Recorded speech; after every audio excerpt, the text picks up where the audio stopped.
What's up, folks? I'm Dwayne, I'm Alicia. and this is Blackboard Gaming, where we teach you about all these great board games that are out there. Waiting to be played by you and yours. I'm a simple man, don't wanna complicate ya. Complication. Hey, everybody. Today, we want to tell you about 5 cool board games that have been hitting the table over the past couple of weeks. Now, 3 of these games I got to play with Alicia, and she played them with me because she owed me. She got me sick. You got yourself sick. I did not get myself sick. You got me sick.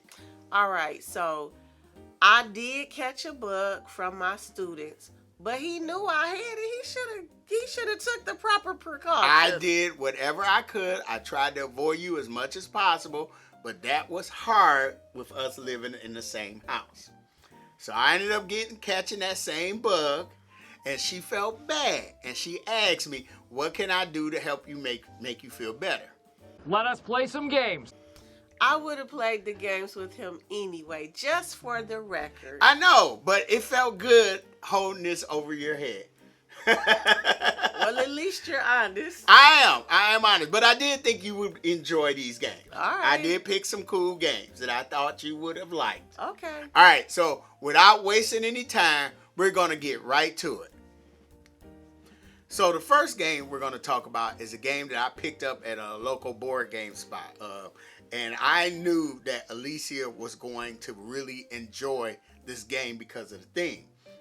And this game is called Fountains. And in Fountains, we are trying to build up the most grandiose fountain, in order to score to win the game, And so pretty much it's a tile drafting game.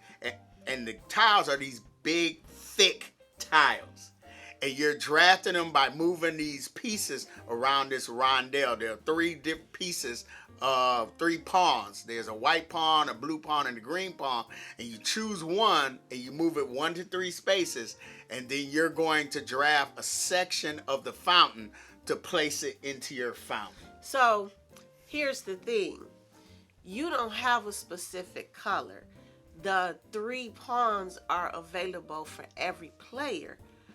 But if you land the green pawn, if you end your turn, if you play the green pawn, if you move the green pawn and it ends up landing on green, or if you move the blue pawn and it ends up landing on these blue spots, on the blue spot, and the white pawn ends up landing on the white spot, you get a bonus, you get a scoring opportunity, and these, you want to maximize them. Yeah, everybody gets a scoring opportunity, So the green pawn would score for lily pads.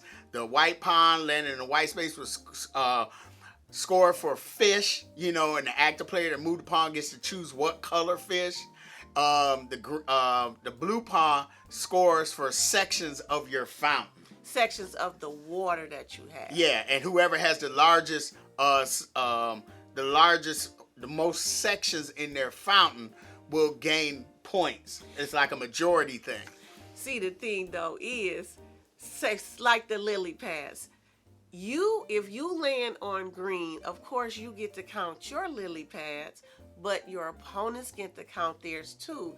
So you want to make sure that you are going to score enough points to make it worth your placing that green pawn.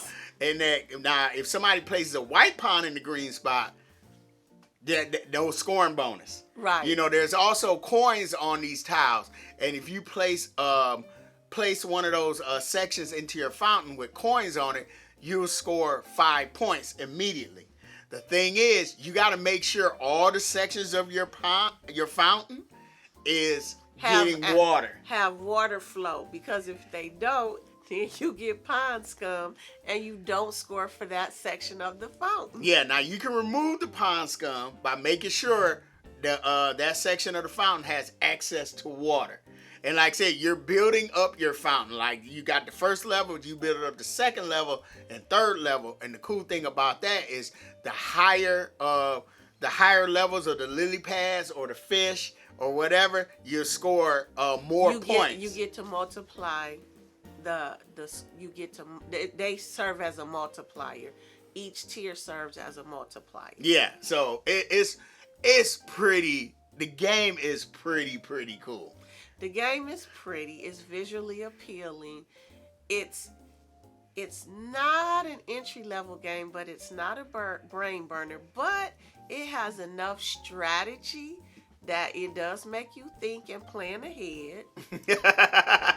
This game is low-key cutthroat too. Yes, you can be cutthroat if you want to be. Yeah, because you can see, like, if I see Alicia getting ready to try to score her fish, you know, I can move the green pawn to that white spot out on the rondelle. So now she can't move that white pawn there in order to score the fish. Now, I taught a 5-player. Now, of course, we played a 2-player, but I taught a 5-player game of this. I would only play this up to 3 because, like I said, it was getting a little cutthroat, and then there was a little bit of downtime because people were sitting there trying to strategize how to score their points and stuff. I kind of feel like the reason it gets cutthroat more at 5 is just because there's more scarcity. You're creating scarcity by having more players. Yeah, I know there was one guy who had a lot of sections of his fountain, but he could never get that blue pawn to that spot in order to score those points. Wow. You know, because people would see that he had the most sections, so they kept moving other pawns or moving the blue pawn away from it or whatever. You know, it was really cool watching them play at 5. And again, this is another one of those games when after the game has ended, you kind of created something and you get to look at your masterpiece. Yeah, it's really cool. This is an aesthetically beautiful game on the table. And I really enjoyed it. Did you enjoy it? Yes. Yeah, so that's Fountains. The second game we're going to talk about is a game called Parks and Potions. We just played this one a couple of times. And so pretty much in Parks and Potions, we take on the role of park rangers who are taking these potions and trying to cure these endangered species of animals. You know, we're trying to cure what ails them. The animals are represented by these cards, and we're going to start with a hand of cards, and they require a certain combination of potions to be cured. Yeah. So basically, once you see your cards, you have 3 types of potions. Potions are represented by shapes and colors. So the round shapes are the primary colors. The triangles are the secondary colors, and the special colors are squares. And basically, the bottom of the card will tell you either specific colors or specific shapes or a combination of the two that are required for each critter that you're trying to cure. And so how we draft those potions is we are rolling dice, and the potions are on the dice, and we're going to roll 4 dice, and then every player can choose 2 of the potions from the result and put it on their resource board. Now, while you're doing that, you can also combine potions. Like, you can combine 2 primary into a secondary, 2 secondary into a specialty, stuff like that. Because you can only hold 6 potions on your resource board. And so basically, after you've had 3 rolls of the dice, then you have to stop and try to cure as many critters as you can with what the potions you've assembled. Right, you're not curing the animals at the time that you gain the potions. You're going to roll those dice 3 times, and then once you have your potions, then you start curing the animals. Now this game is it's a simple game. It's not.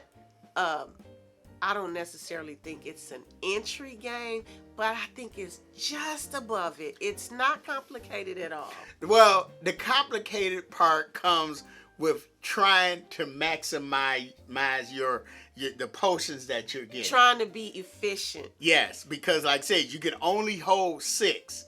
So you get to a point to where you're like, you got one more roll, you can gather 2 more potions, but your resource board is full. And you don't want to have a turn where you don't get anything. Yes. So you want to try to like, okay, if I combine this and combine that, then I'll have room to get this and I can still cure this animal. Yes, yes. And like I said, you cannot cure the animal in the middle of your rolls. You do your whole rolling turn first, getting the potions, then you cure the animals. I think that this game it's a lot of fun. It's simple. And it's I think that this is a good way to introduce, like, it's not exactly an entry level game, but I think it's a good way to help understand strategy games. Yeah, it's, trying to, like I said, trying to maximize your potions, And now there's another way to play it where instead of just rolling the dice, so I think the rolling the dice and you get to pick your 2 results, so the players can pick the same 2 potions from the dice. But there's another way that is more competitive where we put all the potions in a bag and we draw out 2 potions per number of players, and then we do a snake draft, and then that's the potion you're just going to get, So I want to try it that way, but I like the rolling of the die because I think Gives you more options. It just gives you more options and everything. And the cool thing, like I say, you're curing the animals, and you're at the end of the game you're scoring for the biomes. That there's 3 different biomes, so the more animals you have in a biome, you score some points. And then there's points on the animals themselves. And there's also these experiments that give you points for the extract, which is considered a wild. So basically, you have more than one way to score points. Yes, yeah, So the one thing that I really do appreciate about this game is in the back of the rule book, it gives you like a little fun facts about these different endangered animals, because they're actually endangered animals, But the cool thing about it, you wouldn't know it from the art, because if you look at the art on the cards, the illustrator has given these animals kind of like a fantasy world feel. I think the art is a little bit quirky. I like it. I didn't say I didn't like it, but it's a little quirky. Yeah, but this game is really, really fun. It definitely introduce you to resource management. Yes, it does, and it's a quick game. Yeah, it's not long at all. It's 5 rounds. Pretty much. If you play it at 5 players, it's 6 rounds, I believe. 5 or 6 players, something like that. But it's really 5 rounds. It doesn't take long at all. Yes. But I really do like this game. And yes. That's Parks and Potions. Yes. The next game we're going to talk about is a game that I was looking forward to getting to the table. I kickstarted this game. I mentioned this game in my last board game link up video. If you haven't caught that series of videos where I talk about 3 games that share something in common, you should go check it out. I have a lot of fun making those videos. And so this game is called Grand Central Skyport. Now, Grand Central Skyport, you are building up your skyport. You are playing cards which represents airships into your skyport. Now, the cars are different colors. There's 6 different colors. And what you're doing is you're trying to get these colors airships into the same lane, in order to score points. When you place an airship into your skyport, you're either going to place it to the far left, okay, or the far right. Okay. And then you have to shuffle. So it's something at the bottom of that card that might say move it 3 spaces, or swap with another lane, or just move it 2 spaces or something like that. And you're trying to play them in a way to where they end up becoming part of a lane of the same color of airships, or where they're next to it because they meld together. And like I said, at the end of the game, you'll score points for those airships. So, one thing I like about actually mostly is cards. It is. But what I like is I like the art on these cards. They're colorful, they're bright. It's a pretty, it's just very visually appealing. It's to Andrew me. Bosley, guys. I didn't know. It's Andrew Bosley. I didn't know. Enough said. Yeah, I love the art on this game. And honestly, to me, it's kind of unique. I haven't played a game with this specific mechanic before. At least I can't think of one. No. Now, how do you get more airships? You have your own airship moving around this rondelle, because when you play a card into your skyport and after you've done all the shuffling, there's a number in the upper left hand corner that shows you how much movement you have out on this big rondelle in the middle of the table. And where you stop, you can get more airships into your hand. You can add new skyports into your more stations into your skyport. You can also hire tycoons that could come into your skyport, and then they will give you ways to score points or a special ability.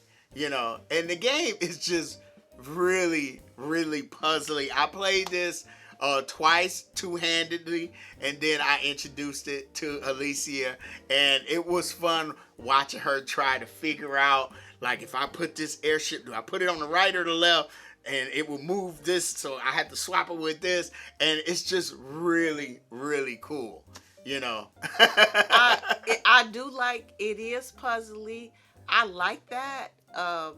For me, it's something different, and can't think of a game that I've played that's been like that. No, you haven't. Okay. I mean, to be perfectly honest, I don't think I have. Okay. So that's why I was really attracted to it, other than the illustrator. But, I really wanted to try this game, and I finally got it to the table, and that's Grand Central Skyport. The next game I'm going to talk about is a game that Alicia hasn't played, but I want to try. I want to check it out with her. I want to see if she likes it, because this is from the Vital Lacerda. He usually does these heavy games, and we have 2 of them in the collection, Combine EV and Escape Plan. But this one is like a lighter version. It has the same mechanic as his game called The Gallerist, which I played once. And this game is called The House of Fado, And so every time I think about it, I'm like, oh, this is going to be smooth. I feel like I need to be wearing some kind of really nice suit to be playing this game. So, okay. So The House of Fado is something I never knew about fado music, And pretty much it's a thing over in Portugal where, you go to these different clubs. And a fado group, and fado music is usually a trio. It's like the singer, and then there's the fado guitarist and the classical guitarist. Okay. And I looked it up on YouTube, and I was like, oh, this sounds really, really cool.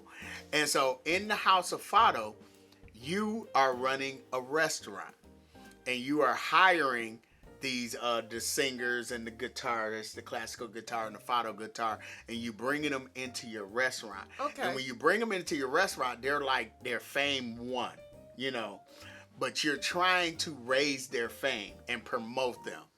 And so this is a worker placement game that feels like a chess game. Okay. And the reason I say it feels like a chess game, because you have 3 workers. There are 7 worker placement spots out on the board. Mm-hmm. And you have 3 workers. Now, once your workers are out on the board, they're out on the board. And you're pretty much shuffling them around. Okay. Now, you cannot place a worker to a spot where you already have a worker, but you can move a worker to a spot where somebody else has a worker. but that boosts them, and they would get a bonus to these different spots, and they get to choose which bonus they get, which it might be money, something like that. Money is really, really tight in this game. Okay. And so that's why I say it feels like a chess game, because like you're trying to figure out, okay, I can't move my guy there because I already have a guy there. I can move it there, but I would give that player a bonus. And I don't want to get them that bonus. So you really got to be thinking like 3 moves ahead to like where I can move my guy. And the worker place spots, you're going out there, you're hiring the musicians. You're bringing patrons into your restaurant, and you're trying to pay attention to their color, because when there's like a gray, which is like a wild, and then there's the black, and then there's the brown. And so why these colors, why you have to pay attention to these colors, because one of the things that you're doing is the only time you could bring your worker off the main game board if you're bringing them to your game board and you close in the restaurant. So the colors are brown, black, and gray. So is Fado music sad music? It's kind of like melancholy. Yes. So that means it's sad music. Okay. It's kind of sultry, but it's more melancholy. That means it's sad music. And so, anyway, where the colors of the patrons matter is when you bring your worker to close your restaurant. First, the patrons that you brought into your restaurant is going to pay for their food. Okay. So that's how you get the money. Okay. You get the amount of money based on your reputation. There's ways to raise the reputation of your restaurant. Okay. And then, depending, like, if now they applaud. And this is the best part of this game, because your patrons are laying down, but you stand up a certain number of them to raise the fame. It's like the black patron and the gray patron, when you stand them up, they're applauding for the singer. Okay. And then if you're trying to raise the fame of one of the guitarists, then the brown and the gray can stand up. Okay. And you need a certain number of them. Like the first, if their fame is 1, you stand up 1 patron, their fame goes up to 2. But now you have to stand up a certain number. And you're trying to raise their fame as much as possible. So there's a placement spot out on the game board where you get to promote their fame. You put them up on a billboard and you gain a certain number of points. You're trying to raise their fame up to 6, And I mean, it's just really, really a nice game. I love the way the board looks. Okay. Like I said, you really do have to put on some Fado music in order to play this game. You don't have to, but it'd be wrong not to. You need to put it on in the background. Well, I'm gonna have to listen to some Fado music. Yeah, you'll like it, So House of Fado, I picked this one up at my another one of my local board game spots. I really wanted to try it, and because you're running a restaurant, you're playing some music and everything. So yeah, I really did like this one. Okay. And I just played it solo, so that Now, the final game on this list is a game that I played with my Friday night board game group. I hadn't been able to go over there because, of course, this one got me sick. So, but I finally got the chance to go this past Friday. And we played a game that I had been interested in playing. And it was called Ostia. And Ostia is pretty much trading in the Mediterranean, Now, what I really liked about this game is how you take your action. It's the Mancala board. And you have these ships. And pretty much as you choose your action, so it's broken up, the Mancala is broken up into these sections. And each of these sections will supply you with a certain resource, like wood or stone, or gold coins or something like that, or parchment, which you use for movement. And then it also has an action that's connected to each of those sections. So you pick a section, and let's say I picked a section that I wanted to build a ship. Now you don't build the ship, but you gain the resources for the wood, and depending on how many ships you have there, like if I had 3 ships there, I would gain 3 wood. and place it there. And then I will pick up those 3 ships and place them Mancala style. And then so where the last ship lands, that action, that's when I would do the action. Okay. You know, and it's just so that's pretty much, you always got to think ahead, because like if I do this, and this will end up here, and then if I do this, you know, you always got to be aware of the number of ships. And the actions that you're taking is like building ships, like I mentioned, building buildings out on the board. You're also trading for gold. You're also moving the ships, because you get points for how far you move your ships from the main dock. And you're also filling out these contracts, you know, in order to get points.